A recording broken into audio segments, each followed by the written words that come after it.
selamat pagi. Anda sedang menonton Awani Pagi bersama saya Naila Huda dan Gigi Ahmad dengan berita utama yang anda perlu tahu sebelum anda mulakan hari anda. Dan hari ini, hari Ahad, kita juga akan rangkumkan apa yang telah berlaku bukan sahaja dalam 24 jam yang lalu tetapi perkembangan COVID-19 dan sedikit perkembangan politik tanah air dalam minggu yang lalu, apa yang anda perlu tahu. Dan pastinya kes positif COVID-19 kita akan bawakan kemas kini terbaru yang mana semalam selain daripada kes positif, kita juga merekodkan angka yang agak tinggi buat kes yang sembuh, yang telah pun pulih dan telah pun menamatkan rawatan COVID-19 itu sebanyak 1,000 kes sembuh, iaitu yang paling tinggi setakat ini dalam hanya tempoh 24 jam.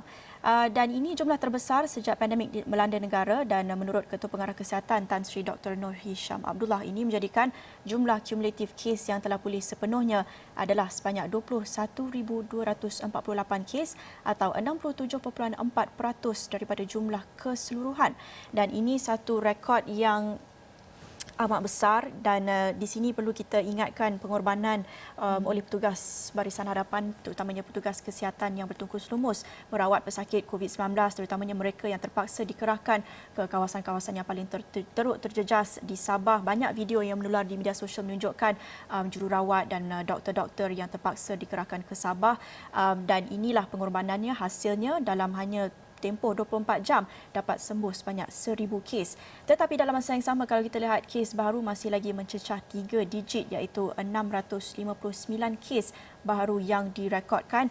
Ini menjadikan jumlah kes positif yang telah direkodkan secara keseluruhannya lebih 31,000 dan kes aktif ketika ini dengan kebolehjangkitan pula adalah 10,051 kes. Kita telah pun mencecah angka 10,000 kes. Jumlah kes aktif yang kini menerima rawatan itu satu angka yang perlu kita sentiasa pantau, memastikan berada pada kadar yang terkawal untuk memastikan sistem kesihatan boleh menampung dengan jumlah kes COVID-19 itu, Gigi. Dan kalau kita lihat perincian kes, 529 kes di Sabah, manakala 70 kes pula dicatatkan di Lembah Kelang. Dan kalau kita tengok tweet yang dibawakan oleh KKM itu sendiri, kawasan merah itu meliputi hampir keseluruhan di Sabah dan hanya ada di Kuala Penyu, Beaufort, Sipitang, Tenom, Nabawan dan Tonggak sahaja yang mencatatkan ataupun mencatatkan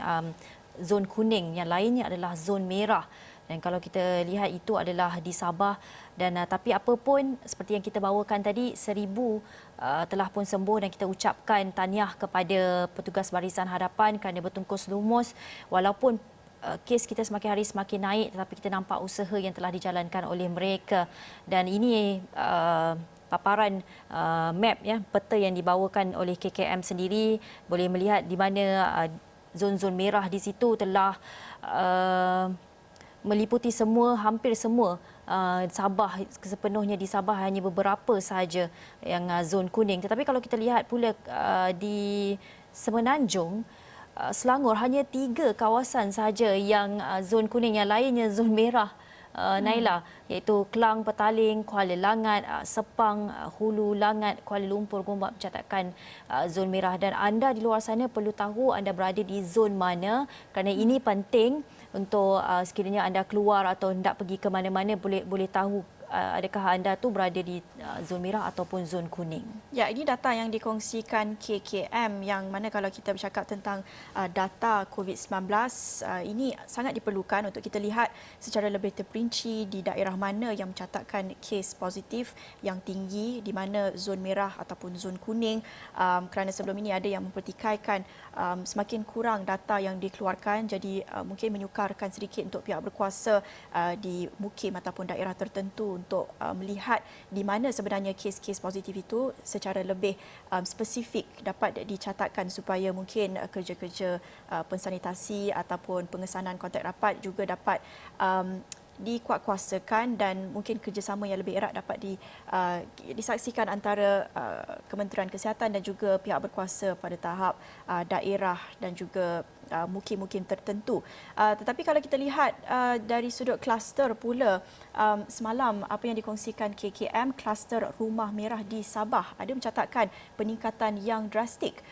Ini salah satu kluster yang masih lagi aktif ketika ini dan semalam sahaja kes ataupun kluster tersebut merekodkan 111 kes baru positif COVID-19 dan menurut Menteri Kerajaan Tempatan Perumahan Datuk Seri Masdi Manjun yang merupakan jurucakap COVID-19 di Sabah, katanya peningkatan tersebut direkodkan hasil saringan yang dilaksanakan ke atas 2 blok pusat tahanan sementara PTS menggatal dan bilangan kes dijangka akan terus meningkat untuk tempoh beberapa hari lagi. Ini mungkin kita jangkakan hasil saringan masih lagi dijalankan.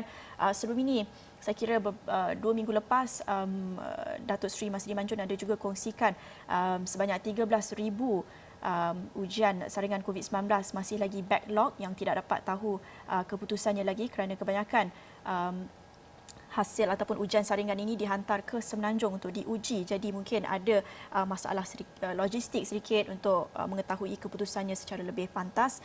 Tetapi kita hanya perlu bersiap sedia untuk peningkatan kes ini kerana pengesanan kontak rapat dan juga hasil saringan itu masih lagi banyak dijalankan. Dan kalau kita lihat di Sabah, kita sedia maklum situasi COVID-19 di Sabah sangat membimbangkan, bukan sahaja dengan peningkatan kes COVID-19 tetapi ini juga satu amaran yang dikeluarkan. Selain daripada amaran jangkitan COVID-19, kini penduduk di Sabah juga perlu bersiap siaga untuk amaran cuaca peringkat waspada. Dan Jabatan Meteorologi Malaysia semalam ada mengeluarkan amaran cuaca peringkat waspada dengan hujan lebat dijangka berlaku di Sabah sehingga Isnin esok.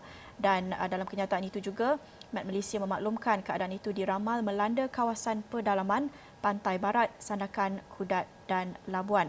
Dan dalam kenyataan lain juga, Met Malaysia mengeluarkan notis nasihat taufan Goni yang berada di kedudukan kira-kira 668 km ke tenggara Luzon, Filipina.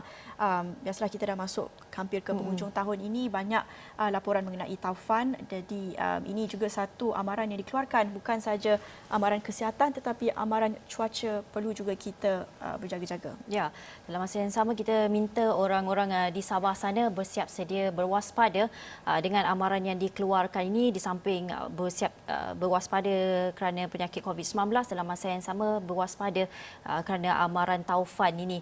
Dan semalam juga Naila berlakunya keputusan khas dari Perdana Menteri. Kita tahu pada pukul 4 petang semalam Perdana Menteri ada mengadakan ucapan khas untuk kita. Tapi ini antara intipati dalam ucapannya. Katanya PRK Batu Sapi, PRN Sarawak boleh ditangguh hanya jika isytihar darurat. Proses pilihan raya kecil Batu Sapi dan pilihan raya negeri PRN Sarawak boleh ditangguhkan jika darurat diisytiharkan di bawah perkara 150 Perlembagaan Persekutuan. Kata Perdana Menteri Tan Sri Muhyiddin Yassin dalam putusan khasnya, PRK Batu Sapi perlu diadakan dalam tempoh 60 hari selepas terdapat kekosongan bagi sesuatu kerusi parlimen menurut Fasal 1 Perkara 54 Perlembagaan Persekutuan. Beliau berkata Fasal 4 Perkara 21 Perlembagaan Negeri Sarawak juga memperuntukkan PRN hendaklah diadakan dalam tempoh 60 hari dan tarikh pembubaran Dewan Undangan Negeri DUN yang boleh berlaku pada bila-bila masa sahaja. Tetapi apa boleh buat kerana itu adalah kehendak dalam Perlembagaan Persekutuan, maka kita terpaksa mengadakan pilihan raya kecuali jika darurat diisytiharkan di bawah perkara 150 Perlembagaan Persekutuan di Batu Sapi dan Sarawak.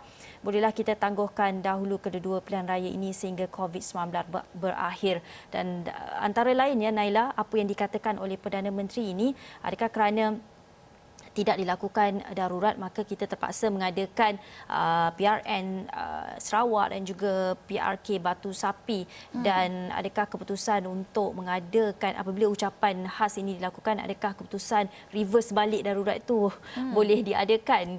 Ya, dan kalau kita lihat ini juga menjadi tumpuan pada muka depan berita tempatan, berita harian menceritakan tentang apa yang dinyatakan berhubung dengan PRK atau PRN ini. Katanya sukar elak PRK Batu Sapi dan PRN Sarawak dan ada kemungkinan mencadangkan untuk melaksanakan darurat menurut perkara 150 Perlembagaan Persekutuan. Tetapi di sini mungkin kita perlu mendapatkan pandangan pakar-pakar perlembagaan untuk melihat apa sebenarnya yang terperinci bawah darurat. Sebenarnya banyak kekeliruan. Sebelum ini ada juga urus-urus menyatakan ada darurat kesihatan. Tetapi sebenarnya kalau kita lihat dalam perlembagaan, tak ada pun terma darurat kesihatan. Dan kita kena lihat sama ada dalam perkara 150 Perlembagaan Persekutuan ini, sekiranya darurat itu dilaksanakan, adakah itu asas yang cukup kukuh untuk menghentikan pilihan raya. Dan ada juga pihak yang menyatakan PRK Batu Sapi ini mungkin cadangan yang wajar juga dikemukakan adalah untuk parti-parti lain tidak bertanding pada PRK tersebut dan mengekalkan status quo, iaitu parti warisan hanya menghantar calon untuk PRK Batu Sapi itu. Dan ada juga pihak yang menyatakan berhubung dengan PRN Sarawak.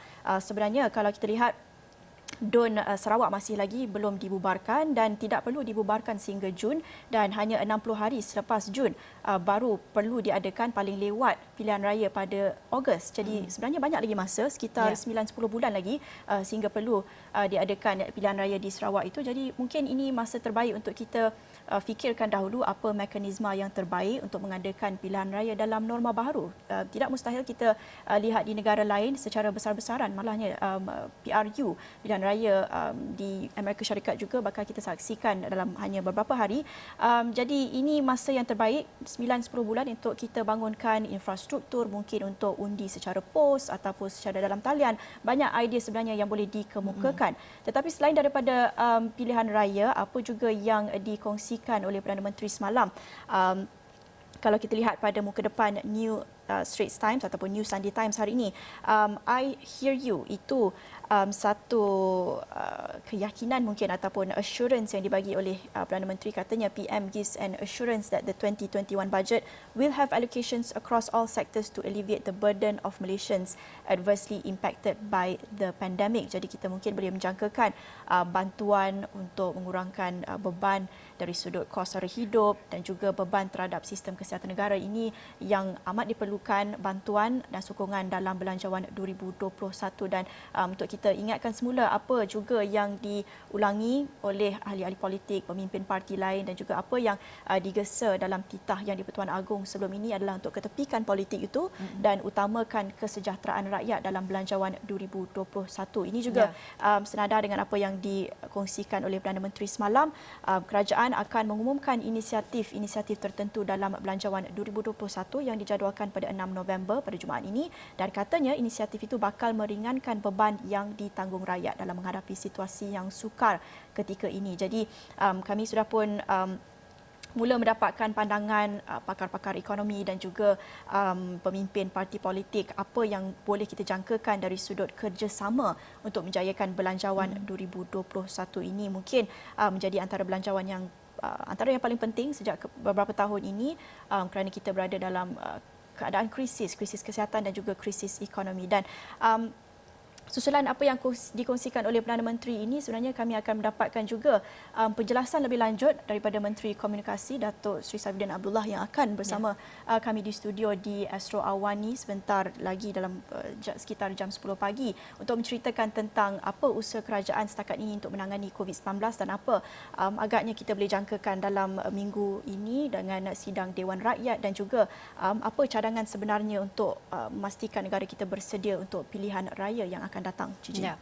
Dan dalam ucapan Perdana Menteri semalam turut dikatakan bahawa harapan beliau bahawa semua ahli parlimen dapat mengenepikan perbezaan politik untuk memastikan belanjawan 2021 diluluskan demi kepentingan rakyat dan negara. Tetapi berbeza dengan apa yang dikatakan oleh ahli-ahli pembangkang sebelum ini, mereka menunggu kata putus daripada Perdana Menteri Tan Sri Muhyiddin Yassin untuk mengadakan rundingan rasmi antara semua parti politik, tak kira pembangkang ataupun kerajaan, dalam memastikan belanjawan 2021 itu dapat dipersetujui oleh semua pihak.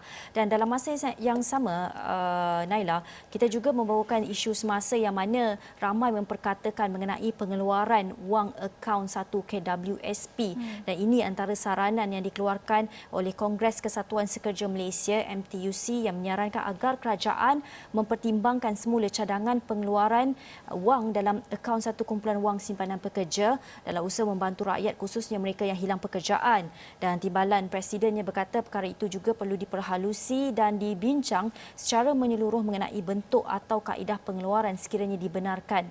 Dan MTUC berpandangan sewajarnya kerajaan membuat kajian untuk rakyat boleh mengeluarkan wang simpanan itu, menentukan mekanisme yang sesuai jika pengeluaran itu dibenarkan, dan perkara itu perlu dibincang secara menyeluruh bersama pihak berkepentingan. Dan ini juga turut disokong oleh Majlis Profesor Negara yang meminta supaya kerajaan bersetuju dengan cadangan untuk membenarkan pencarum KWSP mengeluarkan simpanan daripada akaun satu KWSP. Dalam kenyataannya, MPN menyifatkan langkah ini sebagai kemudahan tunai yang amat diperlukan bagi meneruskan kehidupan dan kesejahteraan golongan pekerja yang diberhentikan. Dalam persekitaran ekonomi yang tidak memberangsangkan, negara memerlukan rakyat mempunyai kuasa beli yang tinggi untuk mengekalkan sektor ekonomi agar terus berkembang dan pembuangan pekerja dapat dihentikan. Ya, dan dalam masa yang sama KWSP ini dilihat sebagai satu tempat simpanan, agensi simpanan yang boleh rakyat gunakan sekiranya mereka berada dalam keadaan kesusahan seperti apa yang berlaku sekarang. Kita tahu sekarang ini adalah krisis ekonomi yang paling teruk sekali dan bukan sahaja mereka yang diberhentikan mengalami krisis ekonomi ini, tetapi mereka yang berada di dalam industri tertentu seperti dalam industri perusahaan, misalnya industri pelancongan misalnya, itu semua pun memerlukan bantuan dari segi KWSP ini. Dan tapi dalam masa yang sama, pakar ekonomi berkata tidak bersetuju dengan perkara ini kerana KWSP katanya akan berdepan kekurangan dana besar jika pengeluaran akaun satu dibenarkan. Naila. Ya, dan kalau kita lihat ini sebenarnya perkongsian ataupun pandangan Profesor Madya Dr. Yusof Saari yang sebenarnya tidak menolak sepenuhnya cadangan tersebut, hanya mencadangkan bahawa mungkin dalam masa yang sama perkara tersebut boleh dipertimbangkan sekiranya wang daripada akaun satu KWSP ini dilakukan ataupun dikeluarkan secara bersasar dan pengeluaran dilakukan secara bulanan dan bukannya secara one off. Ini satu cadangan yang dilontarkan oleh pakar tersebut kerana melihat kepada apa yang mungkin dijangka berlaku sekiranya dibenarkan untuk mengeluarkan dana daripada KWSP akaun satu ini. Katanya kita mungkin akan mengalami kekurangan dana yang sangat besar di KWSP dan mungkin akan mendatangkan kesan kepada ekonomi itu sendiri, pelaburan dan ekonomi mikro secara keseluruhannya. Dan ini susulan daripada perkongsian ataupun kenyataan daripada Ketua Pegawai KWSP sendiri, Ali Zakri Alias, yang berkata kajian mereka mendapati 71% daripada ahli aktifnya mempunyai kurang daripada RM50,000 dalam simpanan mereka, yang sekiranya kalau mereka mengeluarkan dana tersebut, mereka hanya mempunyai RM208 sebulan jika mengambil kira 20 tahun kehidupan selepas bersara. Ini kenyataan yang dikeluarkan.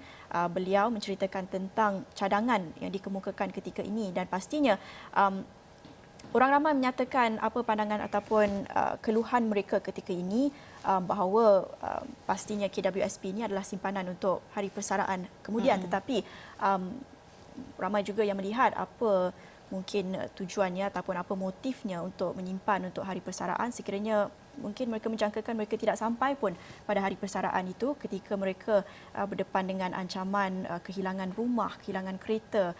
Ini adalah realiti ekonomi buat kebanyakan rakyat Malaysia ketika ini akibat pandemik COVID-19. Jadi banyak sebenarnya yang perlu diambil kira di sini. Pastinya impak kepada ekonomi akan mendatangkan kesan yang besar. Tetapi dalam masa yang sama, mungkin kita juga perlu lihat dalam belanjawan 2021 apa mungkin bantuan yang kita boleh jangkakan diumumkan oleh kerajaan, kerana banyak pakar juga menggesa supaya bantuan-bantuan sebelum ini, bantuan prihatin dan juga bantuan penjana untuk PKS diteruskan dalam belanjawan 2021. Jadi mungkin itu dapat meringankan beban rakyat buat seketika sebelum kita mengemukakan cadangan berhubung dengan KWSP ini, Gigi. Dan walau bagaimanapun, para pencarum KWSP dinasihati juga untuk bersabar menunggu pengumuman belanjawan 2021 dan pihak KWSP juga memahami keperitan yang dihadapi oleh mereka yang terjejas, terutamanya mereka yang kehilangan pekerjaan, dan apa-apa kita harapkan keputusan yang baik untuk rakyat dilakukan kerana ketika ini kita tidak mahu apabila rakyat sengsara ataupun terdesak nanti meningkatkan pula masalah-masalah jenayah misalnya. Tapi kita perlu berhenti berehat seketika. Kembali selepas ini kita bawakan perkembangan antarabangsa.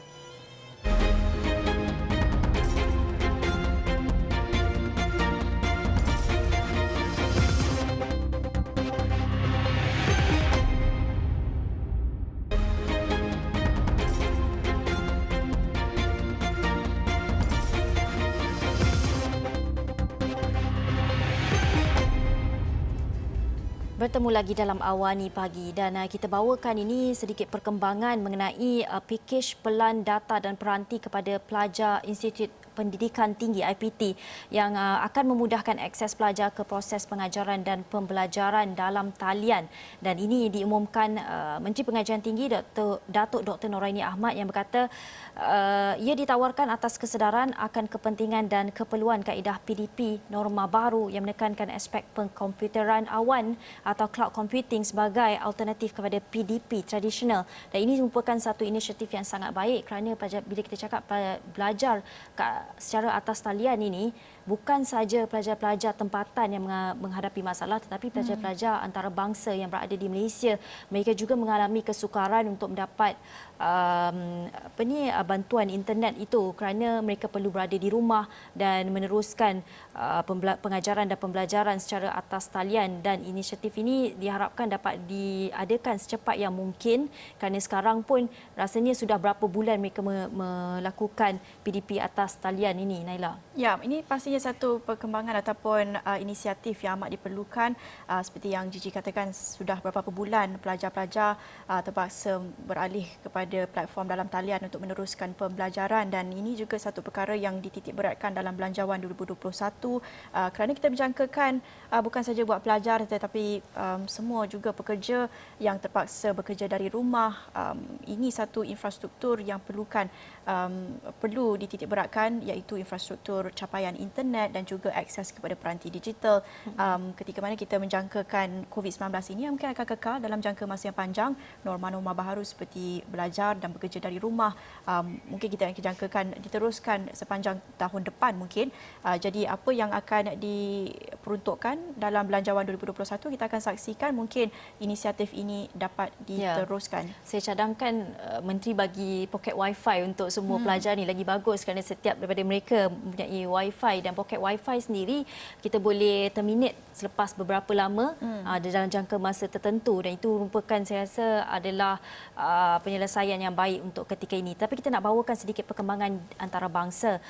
Ini gempa bumi yang berlaku di Turki dan juga di Greece setakat ini telah meragut 26 nyawa, dan pasukan penyelamat berterusan melakukan kerja menyelamat dalam runtuhan bangunan disebabkan gempa yang melanda pantai di Turki dan utara Pulau Samos, Greece, yang setakat ini menyebabkan 26 orang terkorban dan lebih 800 yang lain cedera.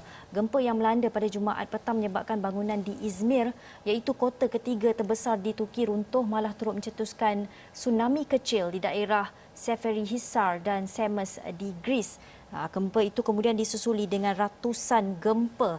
Dan pada Sabtu, penduduk tempatan ketika itu seorang remaja berjaya menyelamatkan diri daripada runtuhan blok Pansapuri 8 tingkat. Itu antara laporan mengenai berita gempa ini. Naila. Ya, dalam masa yang sama, apa juga yang menggemparkan berita semalam apabila satu rakaman dramatik yang menular di media sosial memaparkan sebuah kereta yang dipandu laju merempuh pintu masuk Masjidil Haram di Mekah yang tular semalam. Dan kalau kita lihat laporan media antarabangsa, insiden tersebut berlaku di pintu 89 sekitar pukul 10 malam waktu tempatan. Dan jurucakap Gubernur Wilayah Mekah Sultan Al Dosari berkata kenderaan tersebut dipandu laju di kawasan dataran selatan Masjidil Haram sebelum merempuh pagar di kompleks masjid. Dan berdasarkan rakaman video, pemandu kenderaan jenis Hyundai itu kelihatan meluru ke arah bangunan tersebut sebelum melanggar pintu masuk mengakibatkan pintu tersebut terbuka. Dan ada juga pegawai penyiasat yang memaklumkan pemandu berkenaan berada dalam keadaan tidak waras, tetapi siasatan masih lagi sedang dijalankan, tetapi dalam masa yang sama tiada kemalangan jiwa dilaporkan. Jadi ini antara berita-berita yang menggemparkan sedikit semalam, terus tular video tersebut di media sosial semalam, Gigi. Ya, saya kira itu saja yang kita bawakan untuk Awani pagi hari ini, dan kalau anda suka dengan apa yang kami bawakan, anda boleh pergi ke extraawani.com. Dengan itu saya Gigi Ahmad Dan saya Naila Huda. Salam hormat. Bye.